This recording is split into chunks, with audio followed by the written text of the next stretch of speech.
This is Chris with Piedmont Foundation Repair in Mooresville, North Carolina. We just completed a chimney repair on a chimney that had rotated out.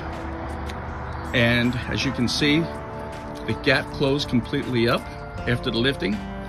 What made this project unique was that the chimney was built over a geothermal loop system.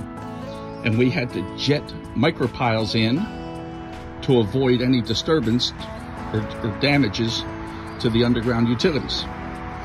And I'm talking with Mr. Bellismo. Yeah, Piedmont Foundation Repair did an awesome job. I had a geothermal system I was worried to death about that being compromised and having to fix that. But Chris was real diligent and took his time and got through it without any problems. And now my chimney is back in place and I can enjoy it and not have to worry. Thank you very much. Bye.